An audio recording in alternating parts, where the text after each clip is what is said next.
Hi guys, welcome to my channel. On today's episode, I'll be discussing statement of accounts.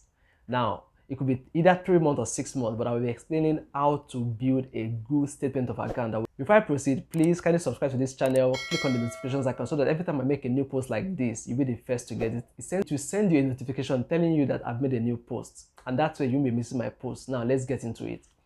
Now, for most people, this has become a problem, and almost every country you're trying to travel to require a statement of account. It could be either 1 month, 3 months, 6 months, depending on the country involved. Now, but most people don't understand how this works, and that is why most of the time they end up getting denied. And on this episode, I'll be discussing how to build your statement of account the right way. So now, because for most people, what they usually do is they just throw in a lump sum of money into the account. Then after a while, they remove it again, and they keep doing it back and forth. That is not how it works, and I'll be explaining how to build statement of accounts the right way. Now, how does this work? The first thing you need to understand is this: if you're traveling abroad, especially to probably Schengen countries, UK, Canada, Australia, and the likes, they would always ask for statement of account. So this is the first thing you need to do. You first have to calculate your total expenses to be able to determine the minimum balance for your statement. So what do I mean by travel expenses? Now, I mean the total amount that it will cost you to travel from your country to that country. Everything has to be calculated. So let's assume everything amounts to like 800,000. So at the end of the day, your statement should have minimum balance of that covers these all travel expenses and a considerable amount of money still remaining in that particular account. This is to prove that you have sufficient funds to sponsor that trip, and also you have enough balance still remaining in your account. I will explain for single people and for family. So now, for a single person, let's assume you are going to a country like the UK, which requires like a 6-month statement for tourist visa, and your total expenses should be like, let's say 1.2 million naira. Because if you have like 1.2 million naira and your total cost for the trip is 1.2 million naira, that means you're basically using your life savings to go on that trip. Obviously, consular will feel you might not be coming back. So now what that means is you need minimum balance of at least 2.5 million. So after spending 1.2 million naira, you still have at least 1.3 million naira in your account. So that way you can prove to the consular that you are coming back home after your trip. So again, if it is a family package, let's assume it is a family of 5, mother, father, and 3 children. So now, and the total cost for this is like roughly, let's say 5 million.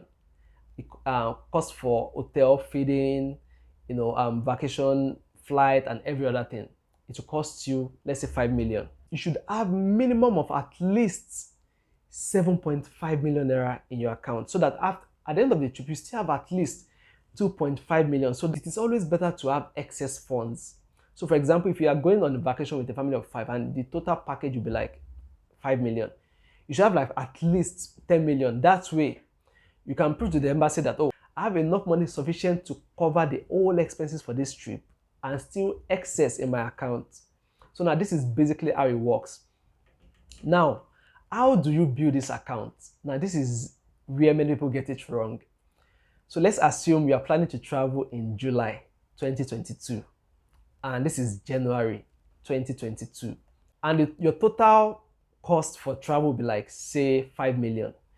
So which means by right now you should have minimum of at least 3 to 5 million naira in your account sitting.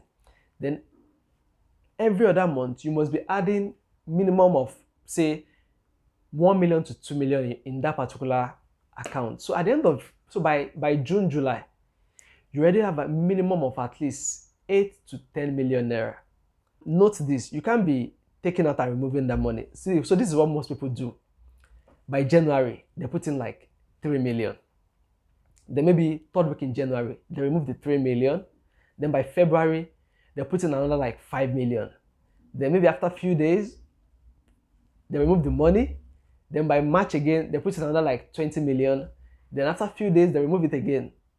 At the end of the day, what is actually looking to a consular is looking like you're just telling someone to put money and you're taking it back, or you borrow money, or somehow like the money is, you can't justify like you are earning that money legitimately.